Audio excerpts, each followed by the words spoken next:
न देखे न बोले नायिके अनेक, न देखे न बोले नायिके अनेक, बैसला हा एक हरी चित्ती.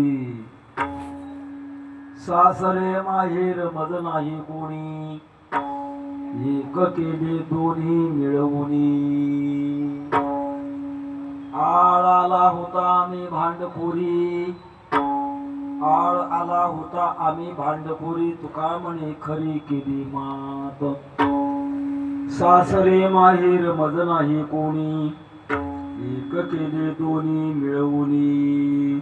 म्हणून करू प्रथम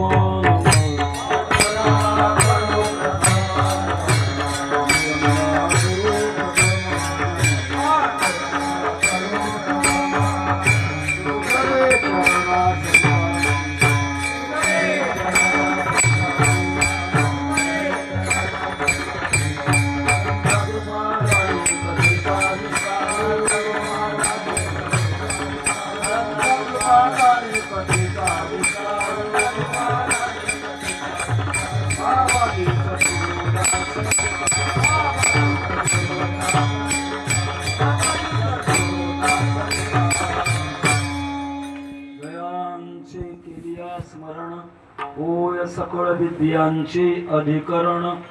तेच वंदो श्री चरण श्री गुरूंचे. नमस्कारो न्यता काय माझी वाणी मानेल संतांसी, रंजवू चित्तासी आपुलिया. माझी वाणी तुझी वर्णी गुणनाम, ऐसी देई प्रेम काही कळा. मस्तक हे पायावरी या वार करी संतांच्या. समचरण सरोजम सांद्रणीलांबुधारम, जगननिहित पाणिं मंडळं मंडळानां. तरुण तुलसी माला कंधरं कंजनेत्रं, सदय धवलहासं विठ्ठलं चिंतयामि. विठ्ठल विठ्ठल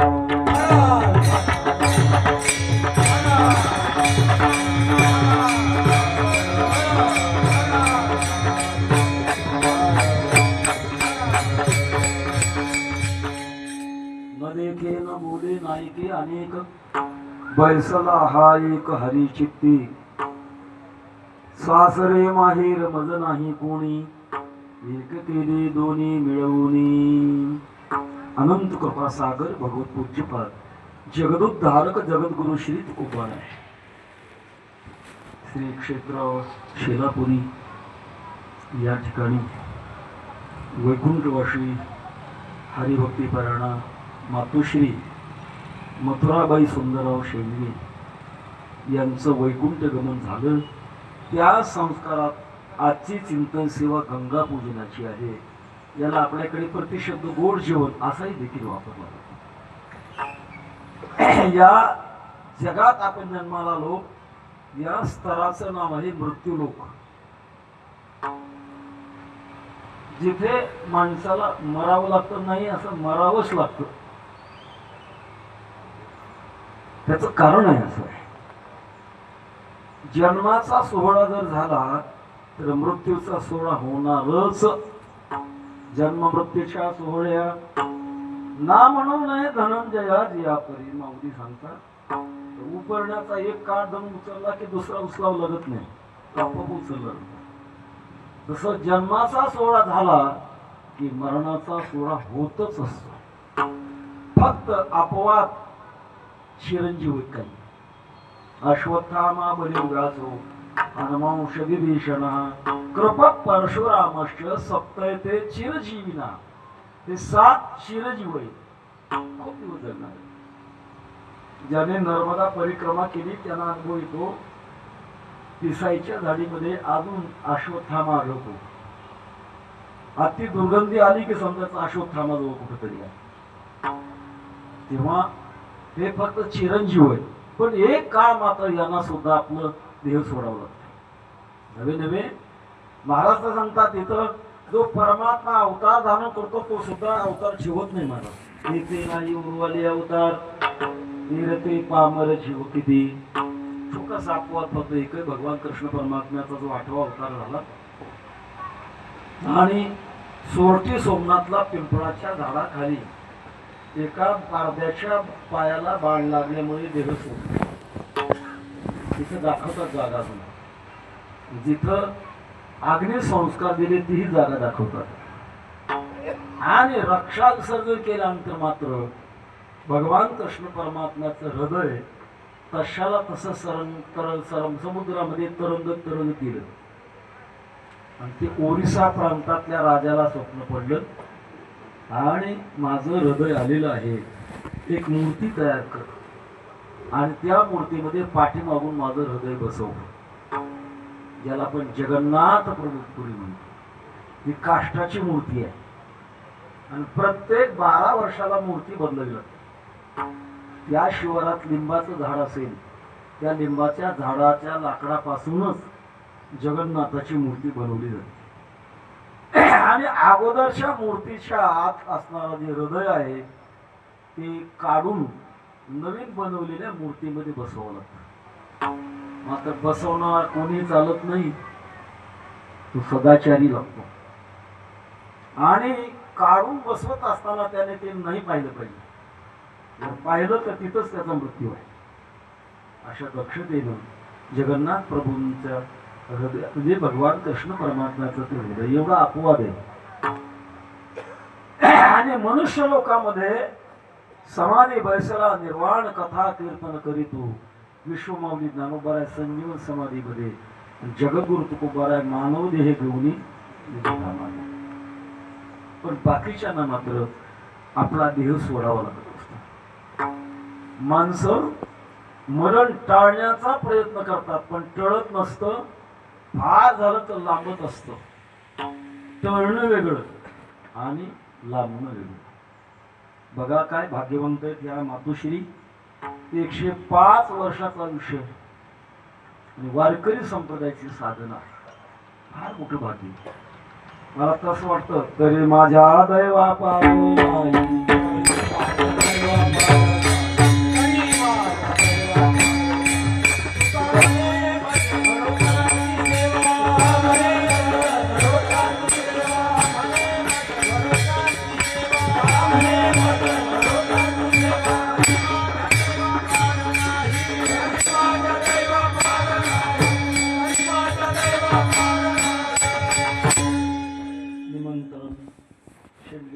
माध्यमातून आमचे गुरुबंधू अच्युत महाराज यांनी फोन केला. चांगली गोष्ट. मला खूप या ठिकाणी या बाबतीमध्ये मोठेपण वाटते. एका भाग्यवान अशा प्रकारच्या गतात्म्याचा गोड जेवणाचा कार्यक्रम करण्याचं भाग्य लाभले. मी बोलत असताना बोलता बोलता एक बोललो, आपलं मरण टळत नाही, लांबलं जातं. विश्वमाऊली ज्ञानोबांनी सच्चिदानंद बाबाचं मरण टाळलं का लांबवलं? टाळलं असतं तर आता दर्शन झालं असतं आपल्याला. हिरण्यकश्यपूनं मरण टाळण्याकरता किती प्रयत्न केले. ब्रह्मदेवाची प्रसन्नता प्राप्त करून घेतली, वर मिळवले. पण ब्रह्मदेवाला माहित होतं की माझा बाप सगळ्यातून वाट काढणार आहे. चतुरातू शिरोमणी राहिलं का? नाही राहिलं. जगद्गुरु तुकाराम महाराजांनी कीर्तनात एका बाईचं एकुलतं एक मूल आणि मेलं आणि ते वैतागाने कीर्तनाचा आवाज चालू येत होता म्हणून आणून कीर्तनात एका भिंतीला टिकून बसवल्यानंतर आपल्या कीर्तनामध्ये भगवंताचं भजन करत असताना वाजे टाळ टाळ्या टाळी, 3 गोष्टी आहेत. टाळ, टाळ्या आणि टाळी, तिन्ही प्रकारचं भजन असतं. आणि त्याच्यामध्ये वैज्ञानिक दृष्टिकोनातून टाळी वाजवणं म्हणजे आपल्या हातात आपल्या आरोग्याचे अक्युपंक्चरचे केंद्र आहे आणि ते केंद्र आपोआप दबले जातात, आरोग्याला प्राप्त होतात. आणि एक नको ते ऐकले बरं का, ऐकले सांगायला काय हरकत.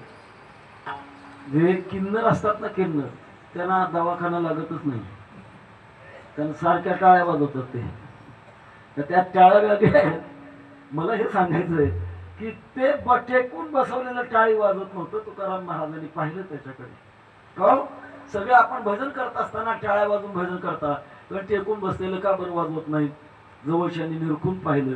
ते पाहत नव्हतं, हालत नव्हतं, बोलत नव्हतं, चालत नव्हतं, नव्हतं जिवंत नव्हतं.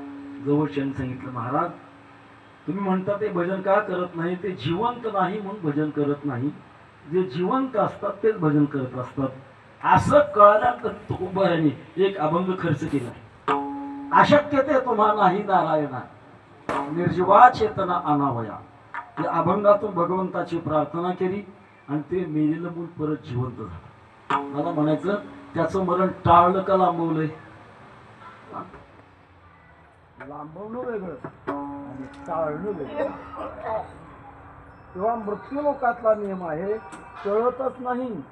फार झालं तर लांबवतं. लांबवण्याकरता काही मार्गच नाही. एक महामृत्युंजय नावाचा मंत्र आहे वेदातला, यजुर्वेदातला. आणि त्या मंत्राचं का आपण पुरस्चरण केलं तर मग मात्र आपल्याला आपलं मरण लांबवता येईल. त्र्यंबकं यजामहे सुगंधिं पुष्टिवर्धनं उर्वारुकमिव बन्धनान् मृत्युर्मुक्षीयमामृतात्.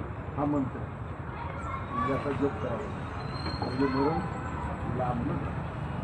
आता दुसऱ्याचं कशाला सांगू, माझं सांगतो ना. हे पण कुठं बसून करावं लागतं का? पण नाही बघायला बसून करण्याची पाळी आली त्याचं कारण नाही.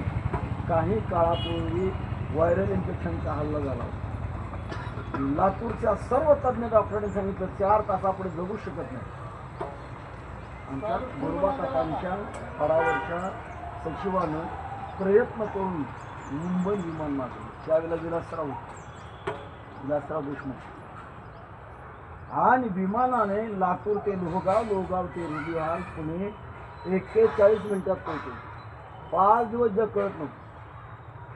13 दिवसात संपूर्ण जागेवर आलं. म्हणून मला असं वाटतं की माझं मरण टळलेलं नाही, लांबलेलं आहे. याच्याकडे मला अजून फायदा करून घ्यायचा टाळणे आणि टळणं हा प्रकार वेगळा आहे. त्याला आपोआप कोणी राहत नाही.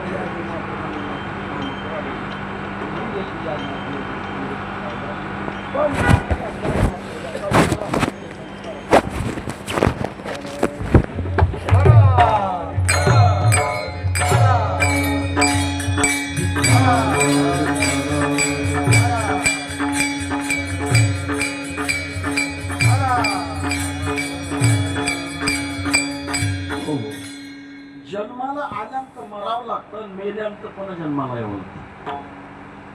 जातस्य हि ध्रुव मृत्यू ध्रुवम जन्म मृतस्य च तस्मात् अपरिहार्यते नत्वम शोचितु मरण. अर्जुनाला सांगतात भगवान, अरे अर्जुना, जन्माला आलेला मरावं लागतं आणि मेलेल्याला पुन्हा जन्माला यावं लागतं. असं किती वेळ? खंडन किंवा भावे नरा शुद्धी.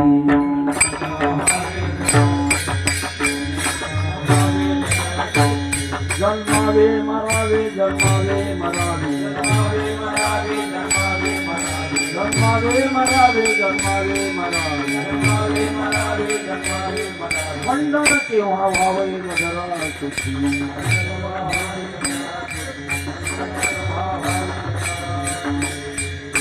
परंपरा टाळावी लागते, टळत नाही मला. प्रयत्नाने टाळावी लागते. तुकोबारांनी दृष्टांत दिला. तुका म्हणे माळ गुंतली रहाटी, गाडग्याची सुटी फुटली या. पाणी उपसण्याकरता पूर्वी रहाड गाडगी असायची आणि त्या रहाड गाडग्याला गाडगे लावलेले असायचे. खाली जायचं, भरायचं, वर यायचं, रिसवायचं, खाली जायचं, भरायचं, वर यायचं, रिसवायचं. पण कधी कोटपर्यंत? जोपर्यंत गाडगं फुटत नाही तोपर्यंत त्याला तेच करावं. तसं आपल्या सुद्धा जीवनामध्ये जीवत्व दशा नष्ट झाली पाहिजे. आणि जीवत्व दशा नष्ट झाली की मग मात्र हा आपल्या मागे लागलेला ससेमिरा चुकल्याशिवाय राहत नाही. आणि ते आपोआप होत नाही. मला त्याला प्रयत्न करायला. जन्माला कसा आलो, जीव कसा झालो याच्या बाबतीत विचार करता येत नाही. शास्त्रकारात आपण सगळ्या शास्त्राचा अभ्यास करा, एकच उत्तर आहे, स्थितश्च गतिश्च चिंतनीया. काय झालं याच्याकडे बघा, कसं झालं याच्याकडे बघू नका. गंजीला आग लागली ना, कोणी लावली, का लावली, किती किती मिनिटांनी लावली, कशी लावली, विचार करत न बसताना अगोदर विझवायचं बघा. तसं हे आपण जीव झालो ना, हा जीवत्व भाव नष्ट करण्याचा प्रयत्न करा, हा सगळ्यात महत्वाचा उपयोग आहे. आणि तो जेव्हा जीव भाव नष्ट होत असतो तेव्हा मात्र तो जन्म मरणाच्या पलीकडे जात असतो. वेदाने सुद्धा याचं सुंदर अशा प्रकारचे चिंतन सांगितलेले.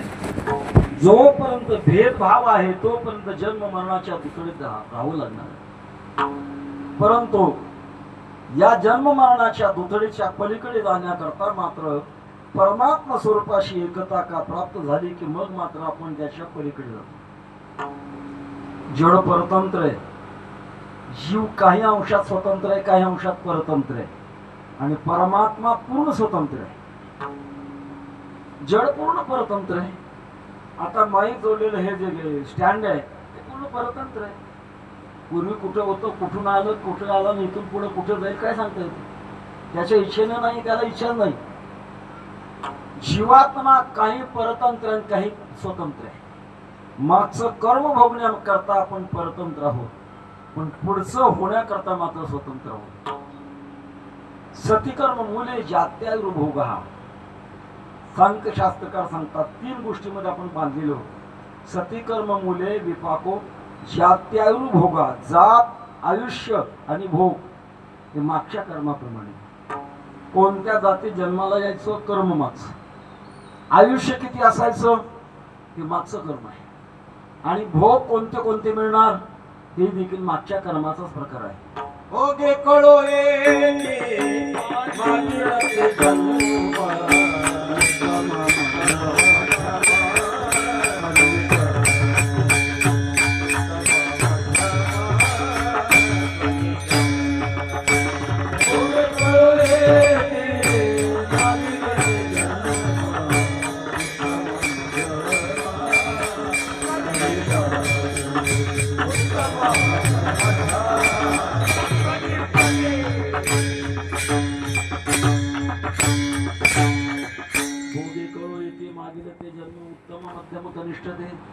मागच्या जन्मात आपण कुठल्या जन्मामध्ये होतोय अनुमानानं कळावं लागतं. उत्तम, मध्यम आणि कनिष्ठ हे मागच्या जन्माचं होतं. आणि आपलं आयुष्य वर्षानं नाही, श्वासोश्वासावर अवलंबून. जन्माला आल्यापासून आपले श्वासोश्वास किती होणार याच्यावर आयुष्य आहे. गंमत आहे महाराज. अधिक बोलणारा आणि अधिक झोपणारा त्याचं आयुष्य लवकर कमी होतं. हे ऐकायला थोडं नवीन वाटेल, पण सिद्धांत आहे. कल्पना करा, आपल्या खिशामध्ये 100 रुपयाची नोट आहे, देवाच्या दर्शनाला चालू आहे, आणि देवा करता रिक्त हस्ते ननोपियात राजानम देवताम गुरुम, राजा देवता गुरु यांच्याकडे काहीतरी समिध्या न्यावी. खिशामध्ये फक्त 100च आहेत. चालता चालता खेळणीचं दुकान दिसलं आणि नातूची आठवण झाली, आणि 25 रुपयाची खेळणी घेतली. आता देवापुढे 100 पडतील का 75 खर्च झाले ना. तसंच आहे आपलं आयुष्य, आपल्या श्वासोश्वासावर अवलंबून. अधिक बोलू नये आणि अधिक झोपू नये, दोघांचं आयुष्य कमी होतं. का? बोलताना श्वासाचा वेग वाढतो म्हणून आयुष्य कमी होतं. फक्त अपवाद कीर्तनकार, कथाकार यांचं आयुष्य कमी होत नाही. त्या आयुष्यातून भगवंताची साधनाचं आयुष्य कमी कसे होईल. आणि अति झोपणारा त्याचं आयुष्य कमी होतो. झोपेत श्वासाचे वेग वाढतात. नसावे बासर नसावी बासर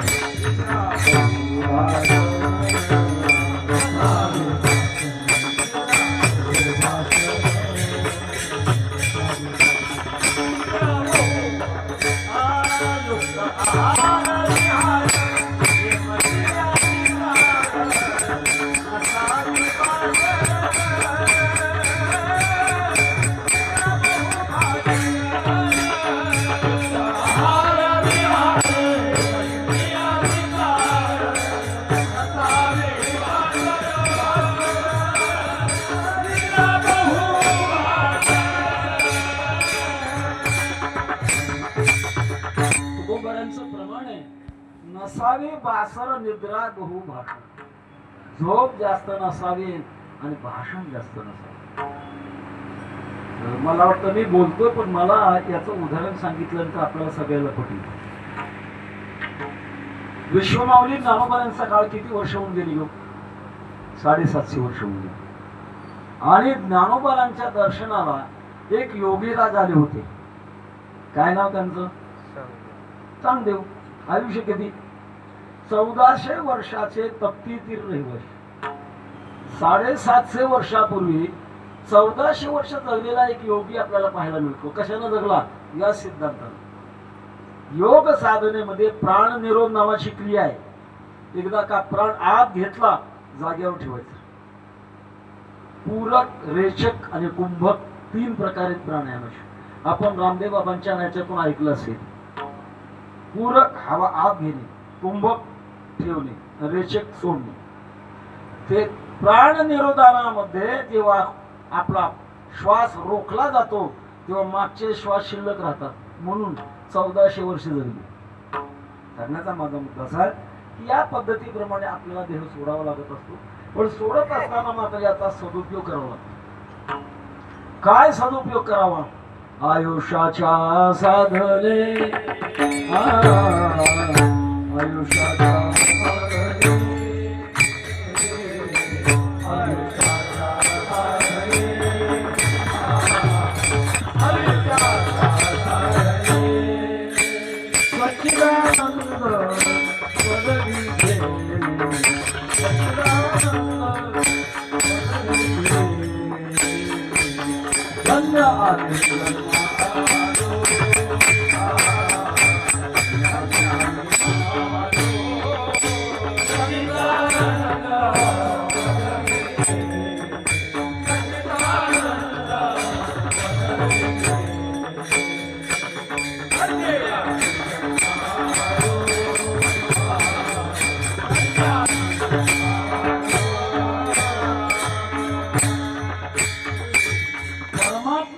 सच्चिदानंद आहे. आणि आपण सुद्धा सच्चिदानंदामध्ये एक होणं जीवनाचं अंतिम कर्तव्य. आणि याला मोक्ष म्हणतात आपल्याकडे. बंध आणि मोक्ष. बंध अवस्थेमध्ये अभिमान आहे शरीराचा, तोपर्यंत आपण काही करा त्याचा परिणाम भोगावा लागेल. आपण इतके भाविकाच्या या कीर्तनाकरता इथं आलात. कोणी वाहनावर आला असाल, कोणी पायी आला असाल, पण आपल्या पायाखाली किंवा वाहनाच्या टायर खाली किती जंतू मेले असतील गणना करता येते का? जोपर्यंत बद्ध अवस्था आहे तोपर्यंत अज्ञात पाप लागणार म्हणजे लागणारच. केवढा मोठा इतिहास आहे महाराज भीष्माचार्यांचा. युद्धाच्या 10व्या दिवशी जेव्हा अर्जुनाने शिखंडीला मध्ये उभं केलं, बाण मारला निकराचा, भीष्माचार्य कोसळले. आणि कोसळल्यानंतर आकाशवाणी झाली, भीष्मा दक्षिणायन सुरू आहे, प्राण सोडू. दक्षिणायनामध्ये प्राण जर गेला तर मात्र त्याला पुन्हा जन्माला यावं. आता योगाने ज्यांचा गोड जेवण आहे ते दक्षिणायनच आहे. पण साधका करता हा नियम नाही, साधू लोका करता हा नियम नाही. काहीला अपवाद असतोच. आता आपण बघा, नामदेव महाराजांचा समाधी सोहळा कधी येतो? सावता महाराजांचा समाधी सोहळा कधी येतो? दक्षिणायनमध्ये येतो. आमचे वैकुंठवासी गुरुवर मामासाहेब दांडेकर यांची पुण्यतिथी कधी येते? दक्षिणायनामध्ये येते. पण सगळे नियम सगळ्याला लागू नसतात. सांगण्याचा मुद्दा असा, भीष्माचार्य कोसळले, आकाशवाणी झाली, प्राण सोडू नको. आणि मग ज्या ठिकाणी मृत्यू झालाच नाही अशा प्रकारच्या जागेवर मी 6 महिने काढणार, अशी जागा नाही सापडली. अर्जुनाने बाणाचा पलंग तयार केला, त्या टोकावर नको लागला, त्रास होऊ लागला. भीष्माचार्यांचा अधिकार मोठा होता महाराज. भक्तीमध्ये फार मोठे होते. ज्या भीष्माचार्याने तुम्हाला विष्णू सहस्रनाम दिलं, एक गोष्ट आहे, भक्ती आणि धर्म या दोघांचे एकीकरण असलं पाहिजे. भीष्माचार्यांना मारावं का लागलं? त्याचं कारण अधर्माच्या बाजूला गेले म्हणून मारावं लागलं. भक्ती इतकी होते की भगवंताला बोलवल्यावर परमात्मा प्रगट होत होते. आणि शरपंजरी भीष्माचार्यांनी भगवंताला हात मारल्यानंतर भगवान परमात्मा पुढे उभे राहिले. का भीष्माचार्य बोलवलं मला? म्हणजे देवा, आयुष्यात अजिबात पाप नाही घडलं माझ्याकडे, आणि असं असताना ते दुःख मला का भोगावं लागतंय? भगवंताने सांगितलं, भीष्माचार्य तुम्हाला आठवत नाही, तुम्ही बाल असताना धनुष्यबाणाचा खेळ खेळत होता आणि एक सरदार रस्त्यावरचा कारण नसताना बाणाच्या टोकावर घेतला आणि फेकला. तो काटेरी कुंपणावर 6 पळ राहिला आणि नंतर पडला. 6 पळाचं व्याज झालं 6 महिने म्हणून भोगावं लागतं. किती कठोर आहे महाराज या गोष्टी. त्यातल्या त्यात आपण शेती व्यवसायाचा विचार केला तर सगळा हिंसात्मकच करत. स्वामी विवेकानंद एका ठिकाणी असं बोलतात, इतकं हे बारकाव्याचं आहे, बोलत असताना सुद्धा माणसाकडनं पाप घडतं. आता मी कीर्तन करतोय, कीर्तन करत असताना माझ्याकडनं पाप घडावं का? घडतंय. कसं काय घडतंय? मराठी भाषेमध्ये 52 वर्ण आहेत. त्या 52 वर्णामध्ये 5 वर्ण ओष्ठ्य आहेत. ओष्ठ्य म्हणजे ओठावर ओठ आदळल्याशिवाय उच्चारच होत नाही. प, फ, ब, भ, म. आणि हा उच्चार झाला, या परिसरात असणारे सूक्ष्म जंतू मरतात, ते पाप लागतं. सांगण्याचा मुद्दा असा, म्हणून तर जैन पंथीयांनी तोंडाला फडक का बांधलं, एवढं तरी पाप होऊ नये म्हणून. अहिंसावादी मुद्दा असा, ते भोगावं लागत असतं. पण याच्यामध्ये मात्र अहंकार का नष्ट झाला की परमात्म्याच्या कृपेने तेषां सतत युक्तानां भजतां प्रीतिपूर्वकं ददामि बुद्धियोगंतं येन मामुपयान्ति ते. भगवान म्हणतात, अर्जुना, माझे भक्त माझी उपासना करता करता करता करता आत्मबोधाचा पांजिरा सुई तयार. त्याला पिंजऱ्यात घालतो. पिंजऱ्यात कोणत्या पिंजऱ्यात? आत्मबोधाच्या. आणि त्याच्यामुळे पुढे जन्म मिळत नाही, सगळं पाप नष्ट होत असतं. याला मोक्ष म्हणतात. हा ब्रह्मज्ञानातला मोक्ष आहे. दुसरा आहे भक्तीच्या क्षेत्रातला मोक्ष. भक्ती करत असताना कुठल्याही प्रकारचं बंधन न लागणं, याचं नाव आहे भक्तीतला मोक्ष. अलीकडच्या काळात आपल्या महाराष्ट्रात वारकरी संप्रदायामध्ये एक आनंद महाराज वैजापूरकर होऊन गेले. मुळात ते आर्य समाजाचे. आर्य समाजी लोक देव मानतात, पण मूर्ती नाही मानत, निर्गुण निराकार म्हणतात. वैकुंठवाशी गुरुनाम गुरु बंकट स्वामी महाराजांचं एकच कीर्तन ऐकलं त्यांनी, आणि ऐकल्यानंतर आर्य समाज सोडून दिला, गळ्यात माळ घातली आणि वारकरी झाली. खूप एकनिष्ठा. ज्ञानेश्वरी माझी आई आहे आणि गाथा माझा बाप आहे, शांतीवर गाथा घेऊन झोपायची मान. विधेयी अवस्था प्राप्त व्हायची. ते कोट वापरायचे कोट. आता फार दखल नाही आपल्या शरीराची, त्याचा परिणाम त्या कोटात व्हायचे ओवा. आनंद महाराज वैजापूरकर हे उन्हात बसायचे, कोट उलटा करायचे, कागद गोळा करायचे, त्याच्यावर चहा करायचे. विधेय महात्मा होतात. आणि वा मारायचे असे नाकानं. जवळचे सेवक म्हणायचे, महाराज आम्ही करतो ते काम, तुम्ही कशाला मारता? आनंद महाराज वैजापूरकर म्हणायचे, तुम्ही मारलं तर तुम्हाला पाप लागल, मी मारलं तुम्हाला पाप लागत नाही. ब्रह्मनिष्ठ अवस्था. असं भगवत भक्ती करत असताना सुद्धा भगवत भक्ताची अवस्था परमात्म रूप बनते. जसं ब्रह्मज्ञानी पुरुषाची अवस्था तदेको वशिष्ठ शिव केवलोहम, परमात्म रूप. मी वासुदेव तत्वता, मी वासुदेव तत्वता, करोलीला विचारिता, करोलीला विचारिता, आहे ठाऊक सपाटिया संता, आहे ठाऊक सपाटिया संता, तुझा नाही आणि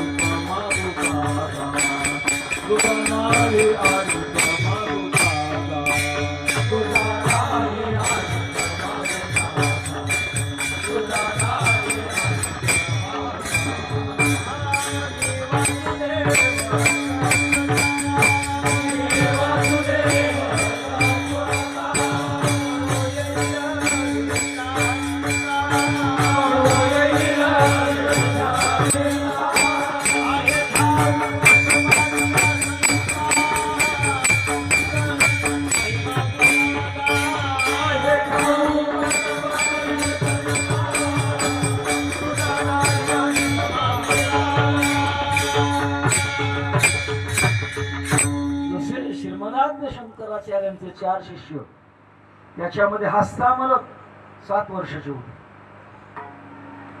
बोलतच नव्हतं. काय बोलावं, आपलं बोलणं कोण समजून घेईल याकरता अजिबात बोलले नाहीत. शंकराचार्य गावात आलेले होते आणि त्यांच्या हस्तामलकाच्या आई वडिलांनी विचार केला आपल्या कामाचा नाही, त्या महाराजांना देऊन टाकू. शंकराचार्यांना घरी बोलवले आणि सांगितलं महाराज हा मुलगा आता आम्ही तुम्हाला देतोय. शंकराचार्यांनी पाहिल्याबरोबर चेहऱ्याबरोबर पाहिल्याबरोबर ब्रह्मज्ञानाचं तेज. खेळ ज्याने खेळाडी आवडक्या ज्याने आणाडी. शंकराचार्यांनी विचारलं कस्तोम शिशो कस्य कतोसी गंता, कोणे बाळ कुठून आलास प्रश्न विचारल्यानंतर हस्तामल फार गोड उत्तर देतात. ना मनुष्यो न देव यक्षो न ब्राह्मण क्षत्रिय वैश्य शूद्र न ब्रह्मचारी न गृही वनस्तो भिक्षुर न चाहम निजबोध रूपा. याचं नाव आहे मोक्ष. त्याचप्रमाणे भक्तीच्या क्षेत्रामध्ये मोक्ष मध्ये परमात्म्याशी वृत्ती एक रूप बनते, त्याचं नाव आहे मोक्ष अवस्था. आणि भक्तीच्या द्वारा आपल्या जीवनामध्ये मोक्ष अवस्था कशी प्राप्त झाली जगद्गुरु तुकोबारांनी वीराणी अभंगामध्ये 20 अभंगामध्ये प्रगट केले. वीराणी मुळात शब्द नाही, वीर राणी हा शब्द मुळात आहे ना. आपल्या मराठी भाषेमध्ये काही शब्द अपभ्रष्ट होतात, म्हणजे त्यातले अवयव काढतात. उदाहरणार्थ खेड्यातल्या माणसाला ब्राह्मण शब्द म्हणता येत नाही, मग तो म्हणतो ब्राह्मण, अपभ्रष्ट. गोदावरी मुळात शब्द गोदावरी नाही, गोवधारी आहे, पण त्यातले एक अवयव काढले गोदावरी. स्नाना करता आपल्याकडे आता गंगाळ म्हणतात, त्याला गंगाळ. मुळात शब्द गंगाळ नाही, गंगा जळ आहे, पण जे काढून टाकला गंगाळ. कुंभार मुळात शब्द कुंभार नाही, कुंभकार आहे, का काढून टाकला कुंभार. तसं वीराणी वीर राणी या शब्दाचा अपभ्रष्ट रूप आहे वीराणी. मनुष्य जन्माला आल्यानंतर एक प्रकारचं मोठं युद्ध आहे महाराज. रात्रंदिवसामा युद्धाचा प्रसंग. अंतर्बाह्य जग आणि मन, आतलं बाहेरचं जग आणि आतलं जग यांचं मोठ्याशा प्रकारचं युद्ध आहे. आणि त्या युद्धाला जिंकावं लागत असतं. जिंकावा संसार येणे नावे तरी शूर. तेव्हा जगद्गुरु तुकोबाराय वीराणी याचा अर्थ स्त्रीची भूमिका घेतात. का घ्यावी याचं उत्तर असं आहे, जगात पुरुष फक्त एकच आहे, बाकी सगळे अपरा प्रकृती आहेत. त्याच्यामुळे महाराजांनी भूमिका स्वीकारली स्त्रीची. आपल्या वारकरी संप्रदायामध्ये गवळणी एक गवळणी कशा करतात ते स्त्रीची भूमिका, त्याला मधुर भाव म्हणतात. हो, वास्तविक परमात्मा एकच अशा प्रकारचा पुरुष आहे. आणि जगाचा तो पती आहे. पती पती कोणाला म्हणतात, पाती ती पती, पालन करतो त्याचं नाव आहे पती. गर्भोपनिषद नावाचं उपनिषद आहे, त्याच्यात असं वर्णन आहे, गर्भ 7 महिन्याचा झाल्यानंतर टाळू फोडून जीव त्याच्यात जातो.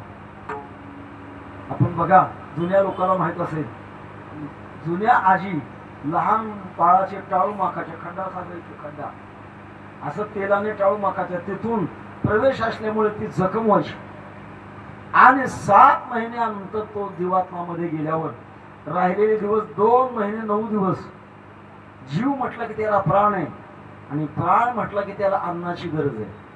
आता गर्भामध्ये अन्न कोण पुरवणार? भगवान परमात्मा इतकी दयाळू आहेत. आईच्या अन्नकोशापासून तो बाळाच्या अन्नकोशापर्यंत एक पाईपलाईन ज्याला आपण नाळ म्हणतो, ते नाळ जोडलेली असते. आई जे अन्न खाते त्या अन्नाचा अंश त्या गर्भातल्या बाळाला मिळतो. कोणी केलं होईल? जन्माला आल्यानंतर कोणी केली बाळा दुधाची उत्पत्ती.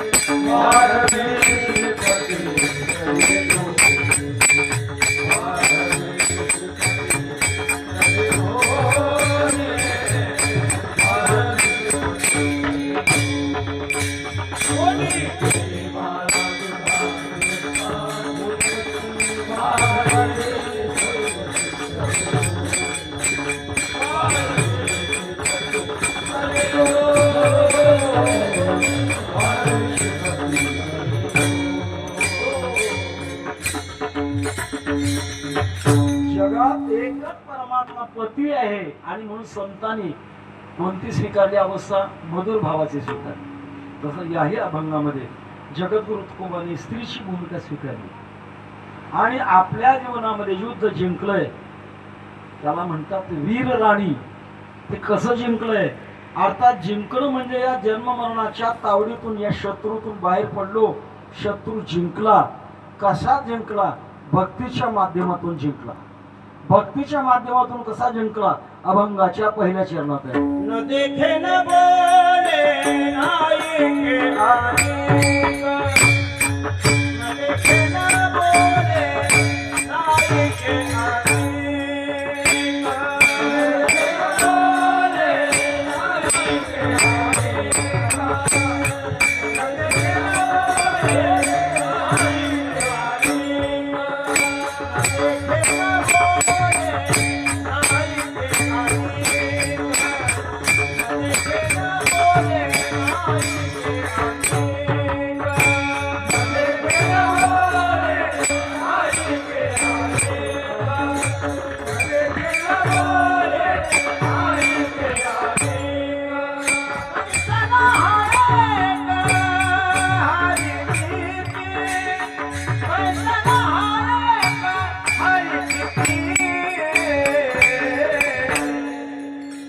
सासुरे बाहेर बसला,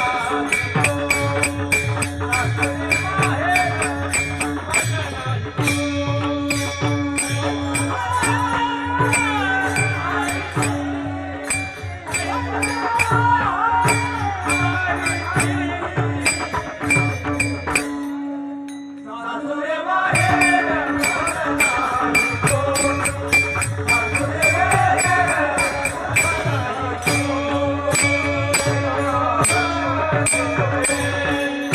न देखे न बोले नायके अनेक, बैसला हा एक हरी चित्ती. भक्तीमध्ये परमात्मरूप अवस्था प्राप्त झाल्यानंतर व्यवहार संपवत नाही. व्यवहाराची सरली मात अखंडित अनुसंधान. परमात्म्याचं अनुसंधान कायमच राहतं. साधना काळातलं अनुसंधान कधी कधी तुटतं, पण सिद्ध अवस्थेतलं अनुसंधान तुटतच नाही. व्यवहाराची सरली मात अखंडित अनुसंधान. अखंड व्यवहारामध्ये पाहत असताना तुकोबारा म्हणतात माझा व्यवहार वेगळा झाला. न देखे न बोले नायके अनेक. पाहत नाही, बोलत नाही, ऐकत नाही म्हणजे काय दगड झाला काय? त्याच्यात महत्वाचा शब्द आहे महाराज अनेक.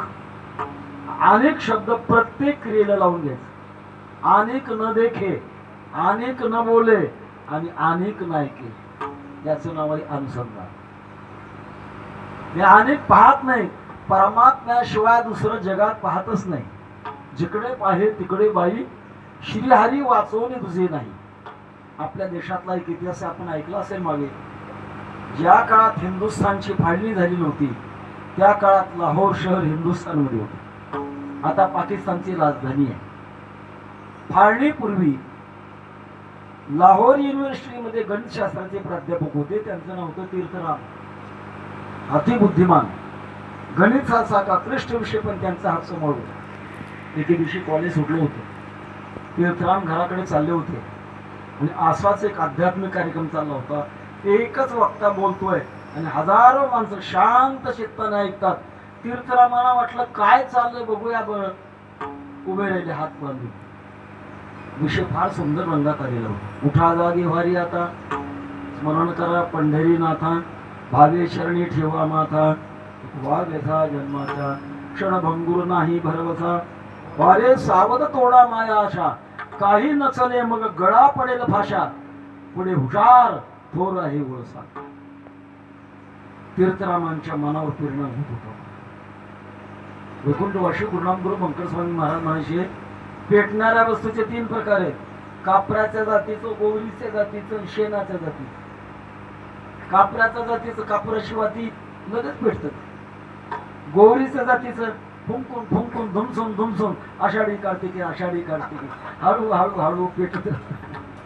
आणि शेणाच्या जातीचं, शेणाला पेटवायला गेलं तर पेटत नाही पण पेटवणाऱ्याला विझवतं. अहो चला आता आषाढी आहे, पंढरपूरला पांडुरंगाच्या दर्शनाला. हा पांडुरंग काय पंढरपूरला मध्ये दिसे का? आपल्या गावात नाही का? ज्ञानोबारा तुकोबारांना कळालं नाही, हे याला कळालं. शेणाची अवलाद. असा तीर्थराम हे कापराच्या जातीचे होते. तुका म्हणे कानी ऐकली मात तोची दाना घात जीवपणा. ऐकलं बरोबर लक्षात आलं, अरे अरे अरे आतापर्यंत आयुष्य फुकट मातीत घालवलं. ताबडतोब नोकरीचा राजीनामा दिला, संन्यास घेतला. संन्यास घेताना शेंडी काढावी लागते, जानवं तोडावं लागतं, नाव बदलावं लागतं, दीक्षा घ्यावी लागते. पूर्वीचं नाव होतं तीर्थराम, ते केलं उलट रामतीर्थ. हिमालयात गेले, कडक तपश्चर्या केली. भगवान परमात्मा प्रत्यक्षात प्रगट झाले. भगवान विचारतात, स्वामी काय हवंय? मला काहीच नकोय देवा. तेरे भावे जो करो भलो बुरो संसार, राजी हम उसमें जिसमें तेरी रंजा है. जीता रखे हमें अशिर से तन उतारे, राजी है उसमें जिसमें तेरी रंजा है. तुझं ज्याच्यात समाधान आहे त्याच्यात माझं समाधान. पूर्ण अवस्था प्राप्त झाली. हिमालयातून खाली आले, दिल्लीला आले, एका धर्मशाळेमध्ये उतरले. स्नानाकरता गंगेवर गेले आणि एकटेच होते. स्नान करून परत येत असताना चुकून एका वेश्येच्या गद्दीला शिरले. आणि शिरल्यानंतर एक वेश्या माडीवरून त्यांच्याकडे पाहत होती आणि स्वामी रामतीर्थ तिच्याकडे पाहत होते. एक भाविक विचार करतोय, अंगावर भगवे कपडे आहेत आणि या गल्लीला चुकून आलेले असावेत. त्यांना सावध करा म्हणून त्या माणसाने विचारलं, ओ स्वामीजी काय पाहताय? स्वामी रामतीर्थ म्हणतात, माझा भगवान परमात्मा या रूपातून माझ्याकडे पाहतोय, मी त्याचं दर्शन घेतोय. नाही हे भावना नर नारी, नाही हे भावना नर नारी, नाही हे भावना बुद्धी देव म्हणून भेटतो या जना. बुद्धी देव म्हणून भेटतो या नाही हे भावना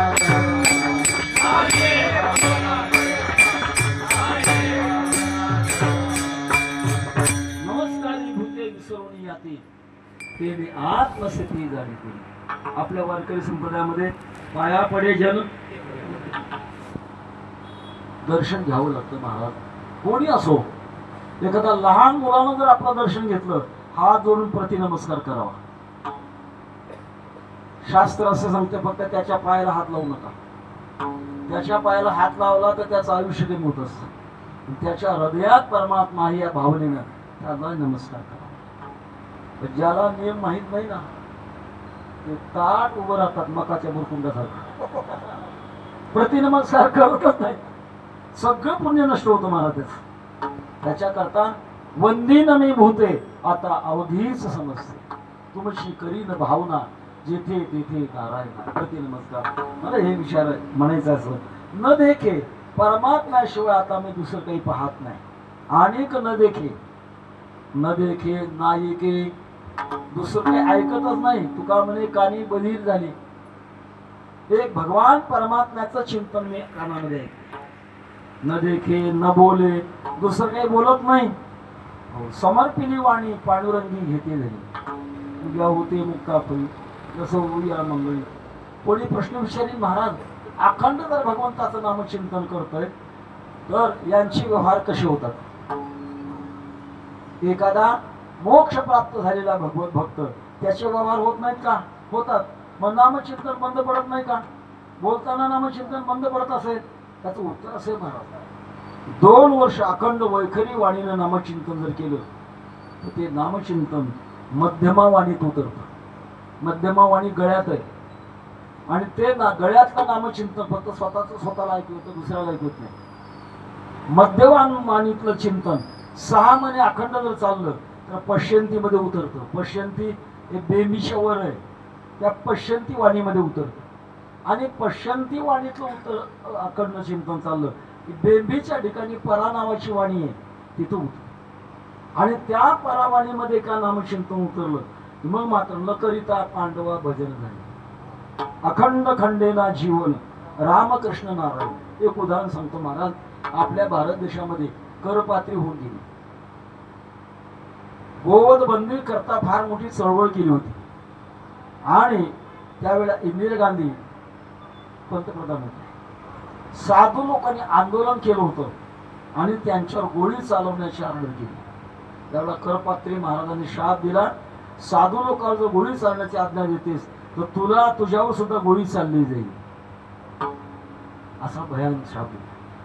करपात्री का नाव पडलं? 2 हातावर जेवढी भिक्षा मिळेल तेवढीच खायची, पुन्हा नाही खायची. म्हणून त्यांचं नाव पडलं करपात्री. आम्ही त्यांची प्रवचन ऐकली महाराज पंढरपूरला. करपात्री महाराज जेव्हा आजारी पडले आणि आजारी पडल्यानंतर दवाखान्यामध्ये त्यांना घेऊन गेले. डॉक्टरने कानात स्टेथोस्कोप लावला आणि त्यांच्या हृदयावर ठेवला. आतून नामचिंतन येऊ लागलं. आता नामचिंतनातून जर येत असेल तर कसं कळणार काय आहे, किती ठोके आहेत, किती पडतात, काय कळणार आहे. तेव्हा त्या डॉक्टरने सांगितलं, ओ महाराज आतला आवाज बंद करा. करपात्री महाराज म्हटले, दुसरा रोगी बघा, याचा आतला आवाज बंद होत नाही, कारण न करिता पांडवा भजन झाले. दुसरं काही बोलणं येतच नाही ना. एक भगवान परमात्म्याचं नामचिंतन करतात. एक मोठं उदाहरण आहे. ज्या काळात आपल्या भारत देशामध्ये इंग्रजांचं राज्य होतं आणि स्वातंत्र्य मिळण्याकरता अनेक लोकांनी चळवळ केली. त्या चळवळीमध्ये पांडिचेरीचे महर्षी अरविंद घोष भगवत भक्त होते. तेही उतरले. भगवत भक्त एका बाजूला देवाची सेवा करतो, दुसऱ्या बाजूला देशाची सेवा करतो महाराज. काही लोकांना वाटतं हबप पण देशभक्ती करत नाही, असं नाही महाराज. त्याच्यातूनच देशभक्ती आहे, फक्त ती कळत नाही आपल्याला. आमचे वैकुंठवासी गुरुनाम गुरु स्वानंद संन्यासी सद्गुरू जोग महाराज यांनी लोकमान्य टिळकांना आशीर्वाद दिला होता. पुण्य उभे राहो आता संतांचे या कारणे, लागा विलायतीचे वाटे तुम्हा भेटी स्वातंत्र्य. देशभक्तीच आहे.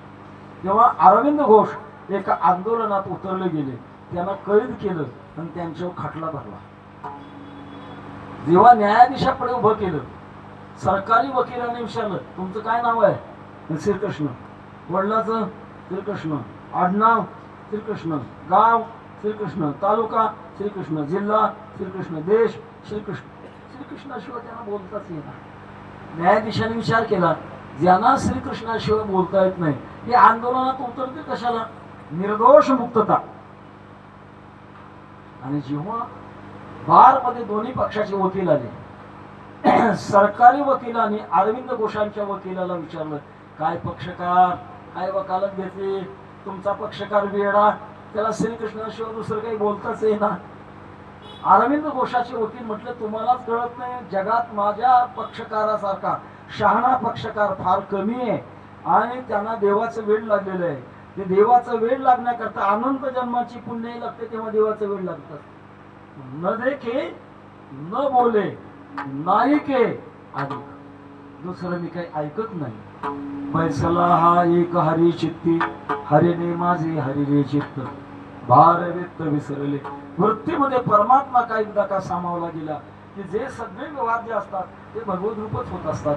याच्याकरता तुकोबारे म्हणतात, माझ्या जीवनामध्ये एक हा हरी, हा याचा अर्थ इदमस्तु सन्निकृष्टे. जवळच्याला आपण हा म्हणतो, दूरच्याला आपण तो म्हणतो. दर्शक सर्वनाम आहे. तो ती ते, हा ही हे व्याकरण आहे. हा म्हणजे हा परमात्मा माझ्या चित्तात बसला. आता हा जर परमात्मा असेल तर तुम्हा आम्हाला हा नाही का? तुम्हा आम्हाला तो आहे का? त्याचं कारण आहे, परमात्म्याचं दर्शन दोन प्रकारचं आहे. एक सविशेष दर्शन आणि दुसरं निर्विशेष दर्शन. सविशेष म्हणजे आकारासह भगवान परमात्म्याचं झालेलं दर्शन, त्याचं नाव आहे सविशेष दर्शन. सुंदर ते ध्यान उभे विटेवरी,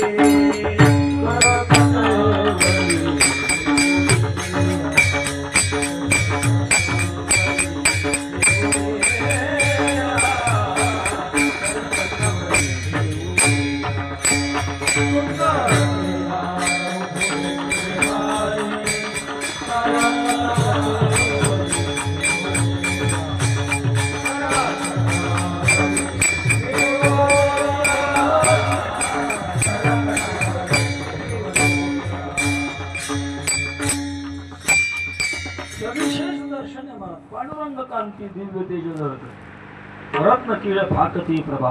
हे सविशेष दर्शन आहे. आणि दुसरं निर्विशेष, कुठल्याही प्रकारचा विशेष नसताना देवाचं दर्शन जगातल्या प्रत्येक जीवाला होतो. माझं बोलणं नाही पटणार आपल्याला.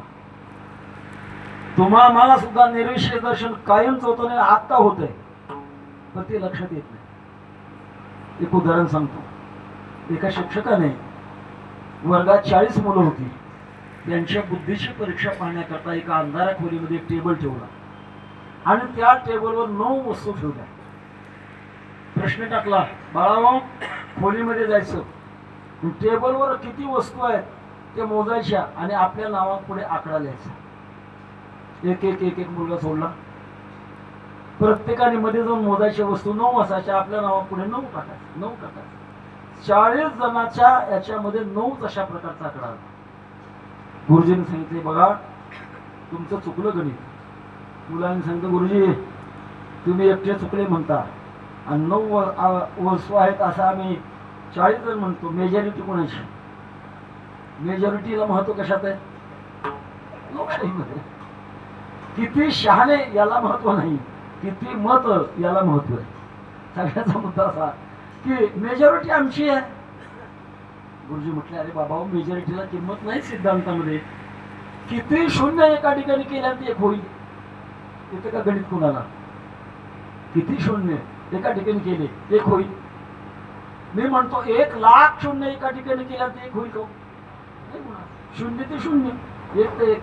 आमचे वैकुंठवासी गुरुवार मामासाहेब म्हणायचे, किती गाढवं एका ठिकाणी केलं ते गोड होईल. गाढवं ते गाढवं, गोडच गोड. सांगितले, बाळाओ इकडे या. सगळ्यांना घेऊन गेले खोली. टेबलवरच्या 9 वस्तू मोजल्या आणि ज्या दिव्याच्या प्रकाशाने दिसत होत्या तो दाखवा. ज्यानं दिसलं तेच मोजलं नाही. आपलं हेच होतंय, विठ्ठला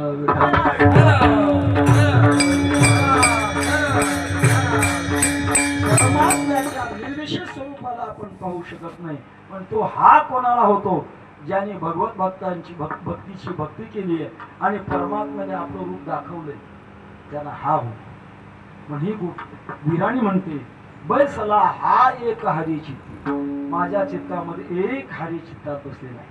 त्याच्यामुळे मी दुसरं पाहत नाही, दुसरं बोलत नाही, दुसरं ऐकत नाही.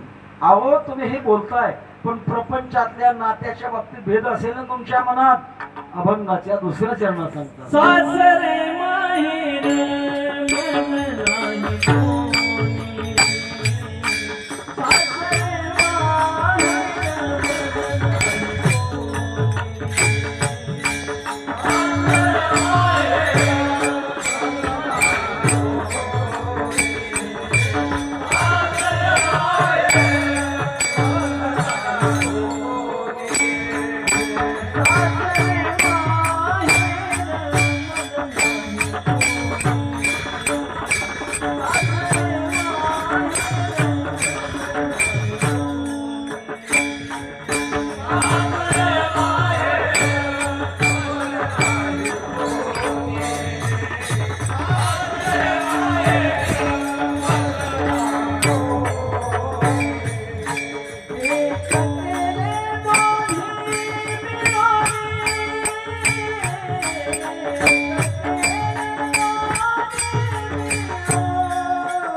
सासरे माहेर एक केले दोन्ही.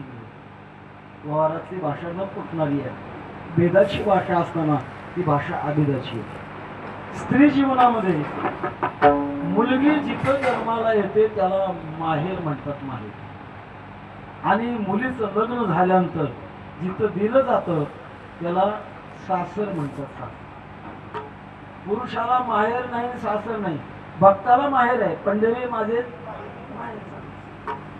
किंवा माहेर आणि सासर या दोन्हीमध्ये फरक आहे. मुलगी जिथं निपत आणि उपत झाली ते माहेर असतं आणि जिथं दिलं असतं त्याला सासर म्हणतात. प्रपंचामध्ये पुरुष काळामध्ये माहेरी मुलीला आनंद असतो आणि सासरी मात्र कष्ट असतं, पराधीनता असते, दुःख असते. पण ते सहन करावंच लागतं. त्याला सासुरवास म्हणतात. प्रपंचाच्या क्षेत्रामध्ये तुम्हा आम्हाला सासुरवासे म्हणा. किती त्यांचा सासुरवास कैसा रस आते थे, कैसा रस आते थे, कैसा रस आते थे.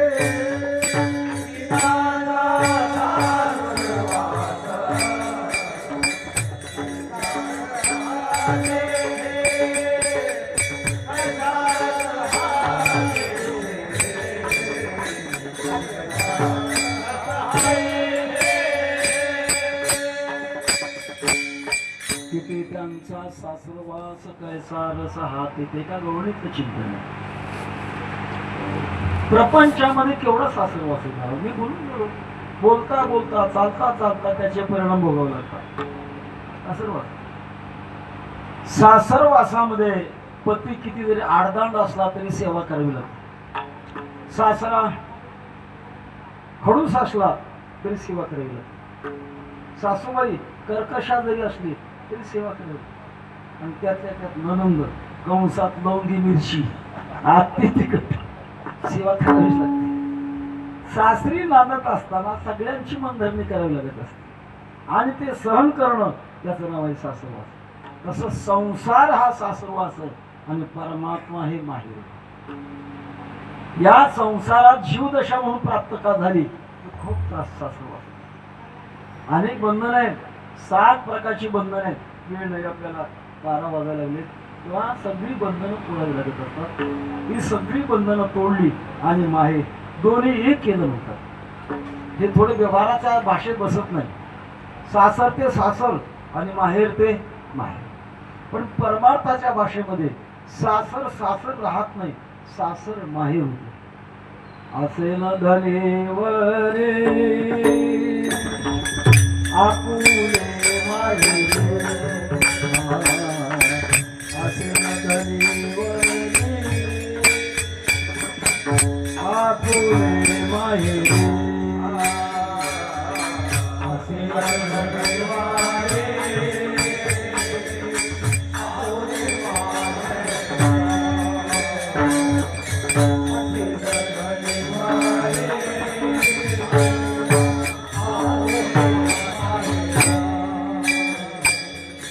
मग तो श्रीहरी किती गाई माये माये,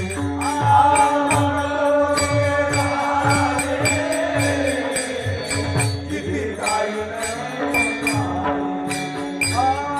मग तो श्रीहरी किती गाई माये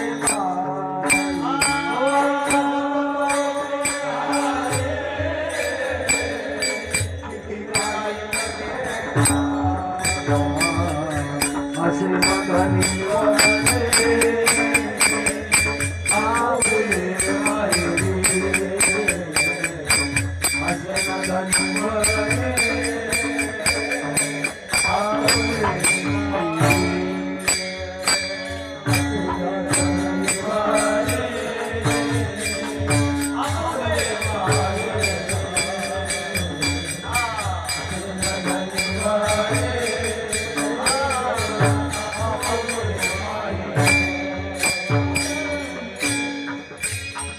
भगवत रूपता हे माहेर आहे आणि जीव अवस्था हे सासर आहे. या सासरामध्ये किती त्यांचा सासुरवास कैसारा साथ येते. मी मात्र माझ्या भगवान परमात्म्याच्या भक्तीच्या द्वारा दोन्ही एक केले. हा मोठा पुरुषार्थ आहे भक्तीमध्ये. ज्ञानोबा विचारतात, सदेह सच्चिदानंद का मोहावे ते, अवघाचे संसार सुखाचा करी, आनंदे भरीन तिन्ही रूप, संसार आणि परमात्मा एक रूप कर. ब्रह्मभूत काया होतसे कीर्तनी, भाग्य तरी गुणी.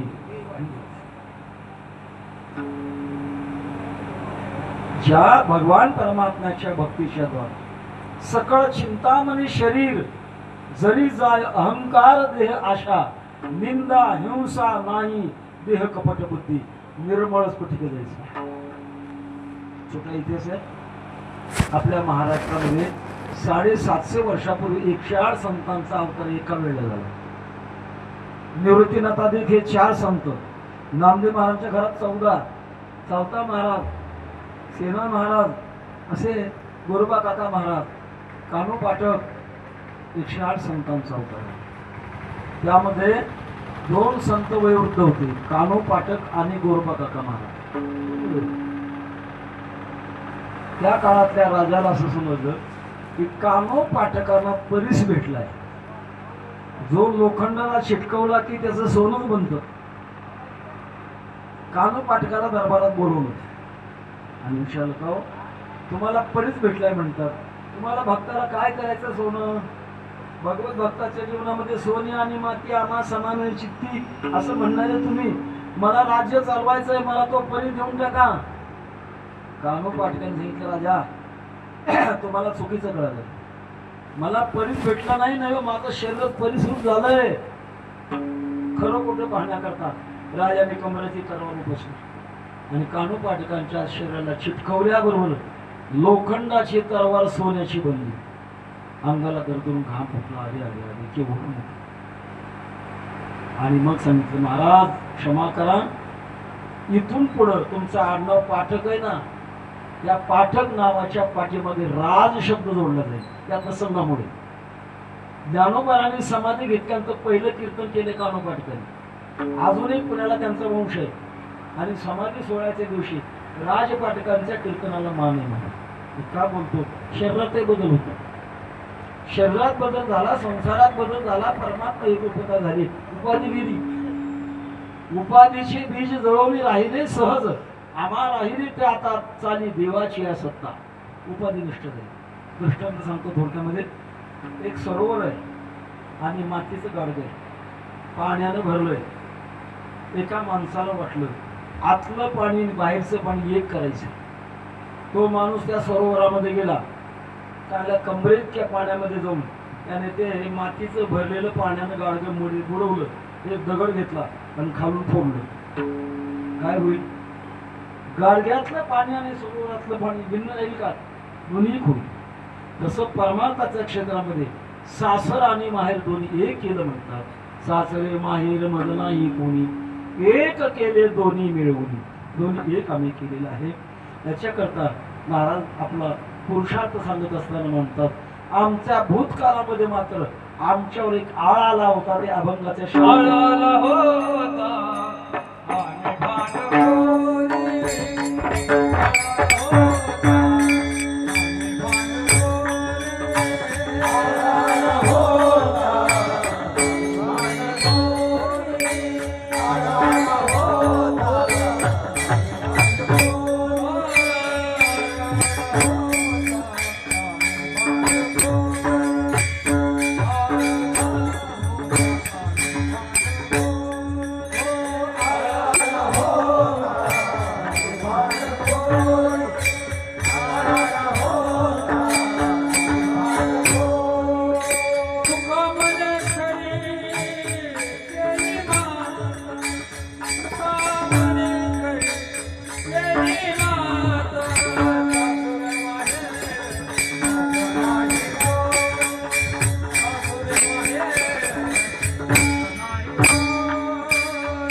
तुका म्हणे खरी केली मात.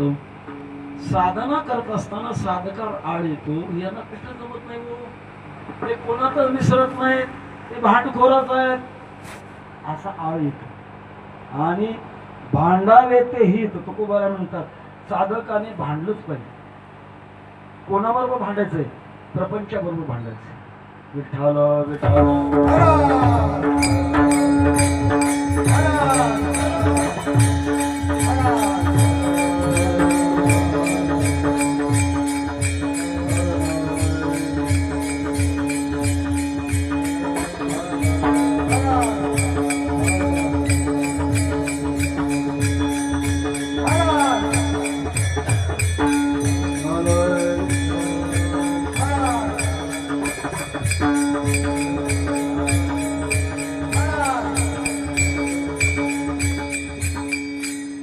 शेवटच्या चरणाचा विचार चाललेला होता.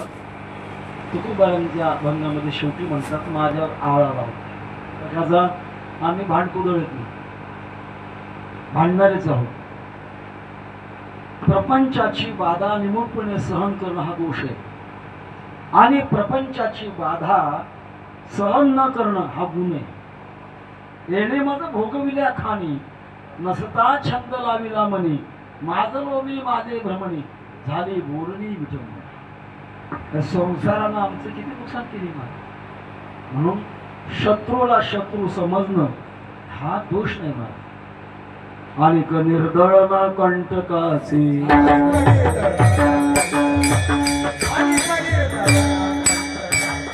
दया तिचे नाव भूतांचे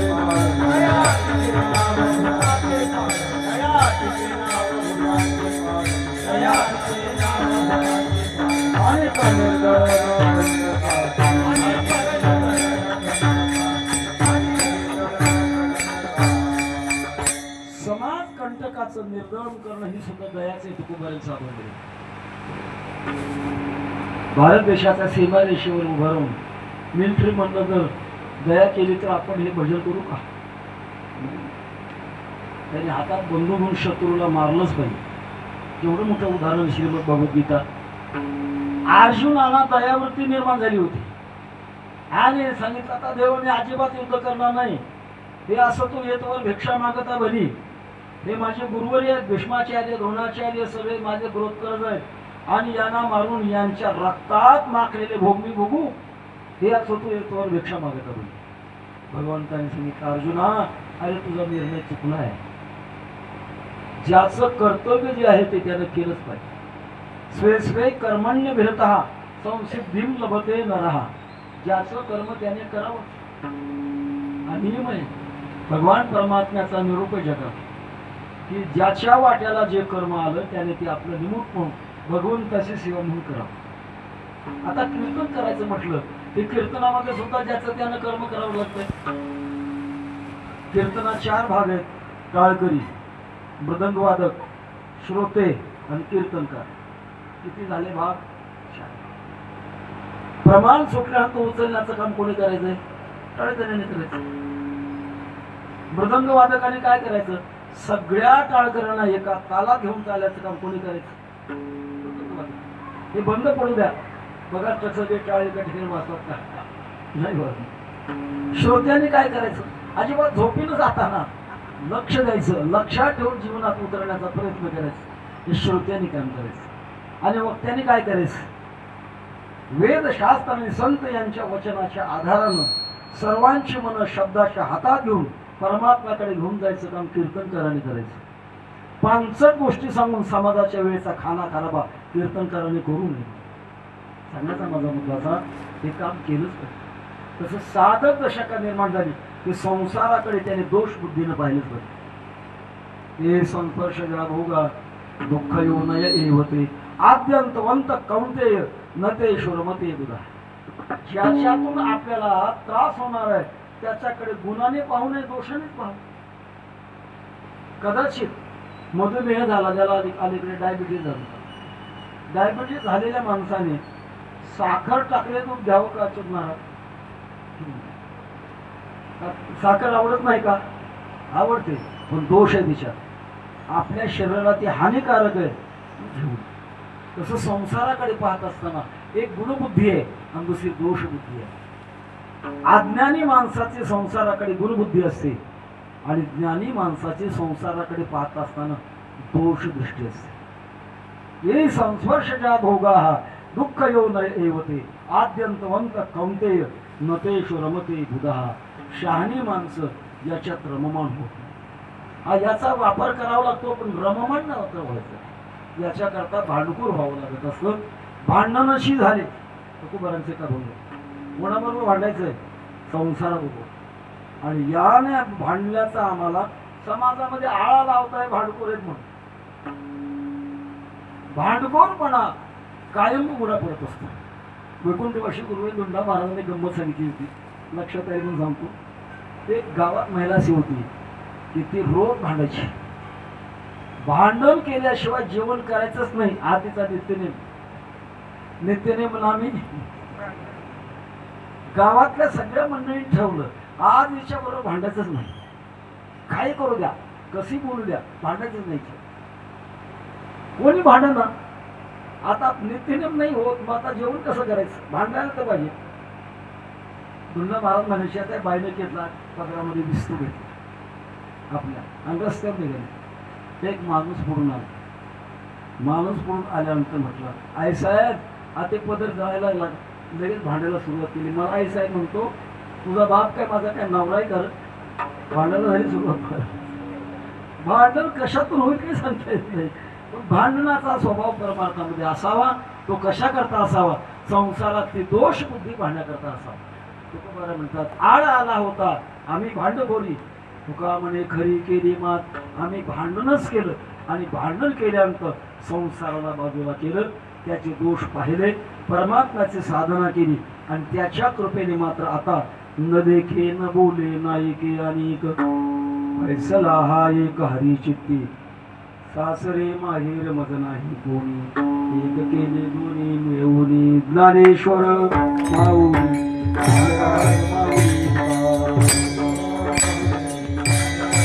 माऊली ज्ञानेश्वर माऊली जय ज्ञानेश्वर माऊली जय ज्ञानेश्वर माऊली जय ज्ञानेश्वर माऊली जय ज्ञानेश्वर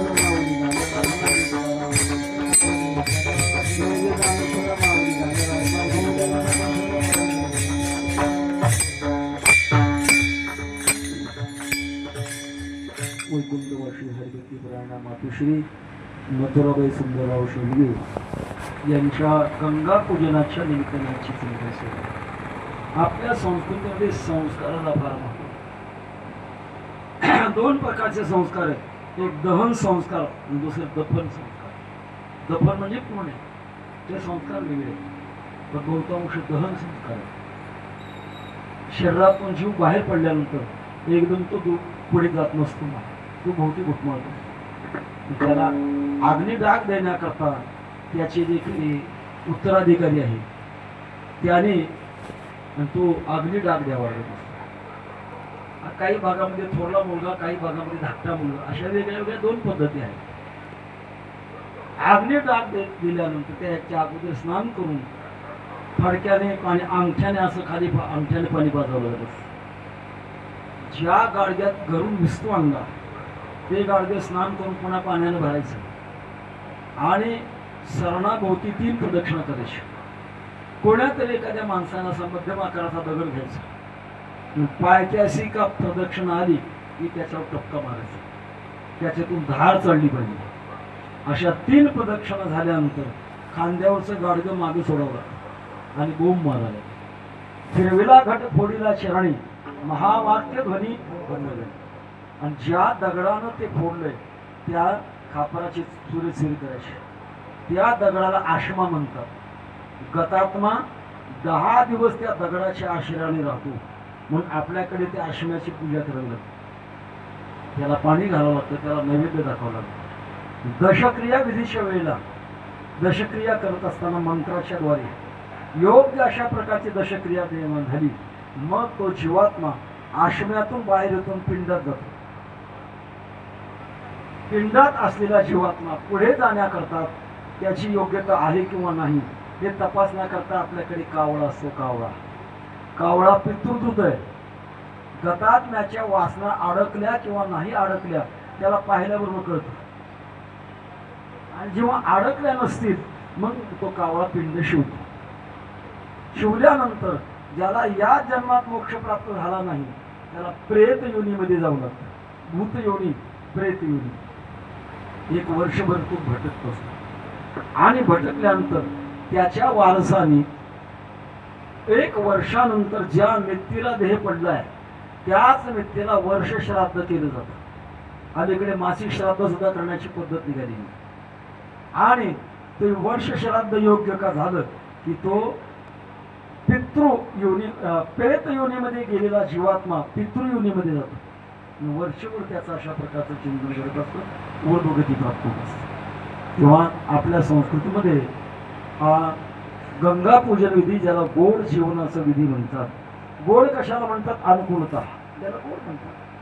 केवळ चव म्हणजे अनुकूलता नाही. चांगलं मृदंग वाजवला गोड वाजवतात, चांगली चाल गायली गोड गातात. असं गोड शब्द आपण अनुकूलता या वाक्यात वापरत असतो.